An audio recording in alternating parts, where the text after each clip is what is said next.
في حوادث بتتسجل على انها كارثة جوية، بس في برضه حوادث بتفضل لغز وبيتكتب عنها تقارير وبيتقال فيها روايات، بس الحقيقة بتفضل غايبة زي الطيارة اللي راحت وما رجعتش. النهاردة بدستوبيا هنفتح ملف من اكتر الملفات اللي وجعت المصريين، رحلة مصر للطيران رقم 990، الرحلة اللي بدأت من نيويورك بس عمرها ما وصلت القاهرة. وهل فعلا الطيار قال توكلت على الله وهو بيعمل عملية استشهادية، ولا كان بيحاول ينقذ الطيارة من مصيبة أكبر؟ دي مش مجرد حادثة طيارة، دي حكاية مليانة أسرار بين البحر والسياسة والغموض.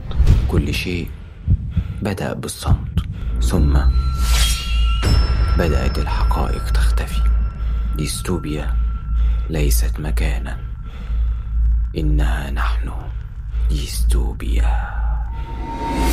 يوم 31 أكتوبر سنة 1999 كان مطار جون كينيدي في نيويورك كان مزدحم كالعادة، وكانت الرحلة 990 التابعة لمصر للطيران كانت جاهزة للإقلاع وطريقها للقاهرة. وكانت الطيارة من نوع بوينج طراز 767، وكانت وقتها من أضخم الطيارات في العالم وقتها، وكانت بتشيل أكتر من 200 راكب بالراحة. وكان على متن الطيارة دي تحديدا 217 شخص، منهم 203 راكب و14 من طاقم الطيارة. وكان من ضمن الطاقم الطيار أحمد الحبشي، وده كان الطيار الأساسي. وكان المساعد بتاعه جميل البطوطي، كان راجل من أكفأ الناس وكان محترم جدا في الشركة. والطيارة أقلعت الساعة 21 دقيقة بعد منتصف الليل، وكانت الدنيا 100 وابتدت رحلتها الطويلة عبر المحيط الأطلسي. لكن بعد حوالي 30 دقيقة من الإقلاع في حاجة غريبة حصلت. الطيارة كانت فوق المحيط وكانت على بعد 100 كيلو متر من لونج آيلاند، وفجأة الطيارة اختفت من الرادار. مصر للطيران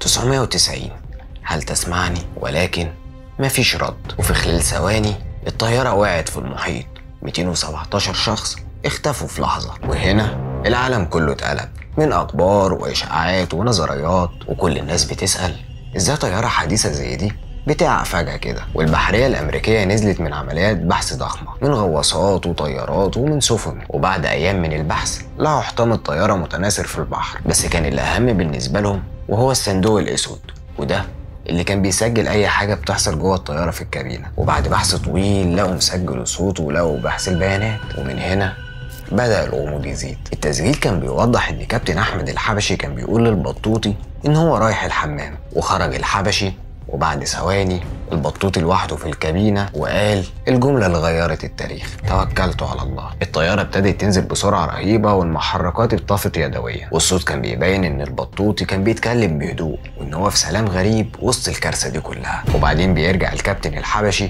وصوته باين في التسجيل وهو بيصرخ وبيقول ايه اللي بتعمله يا جميل، بس ما كانش فيه رد واضح.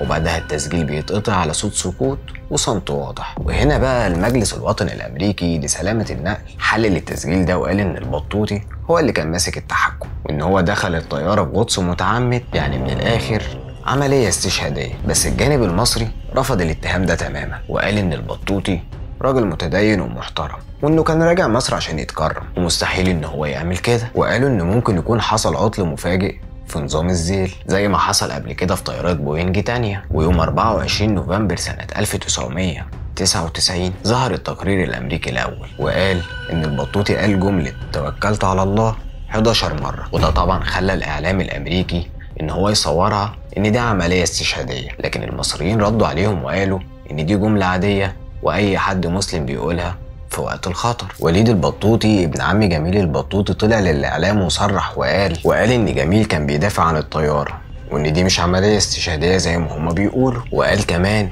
إن كان في شخصيات عسكرية كبيرة كانت راجعة على نفس الرحلة، وإن كمان ممكن يكون في عمل خارجي أو تدخل عدائي.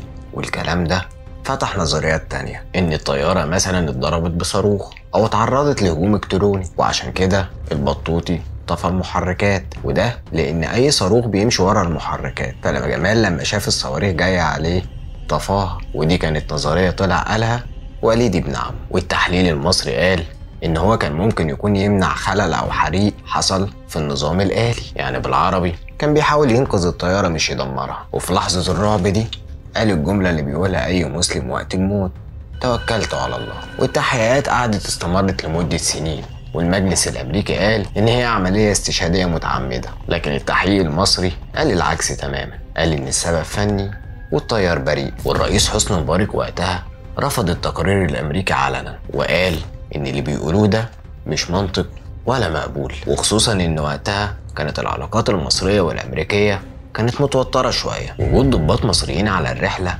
خلى الناس كلها تشك إن في حاجة وإن دي مش صدفة. والنهاردة بعد أكتر من ربع قرن لسه محدش يعرف الحقيقة. هل الطيارة فعلا سقطت بسبب خلل ولا انفجرت بصاروخ ولا كانت ضحية لعبة أكبر من دولتين؟ بس اللي اتأكد من المحققين إن الطيارة ما انفجرتش في الجو، بس وقعت سليمة وانفجرت عند ارتطامها في الماء.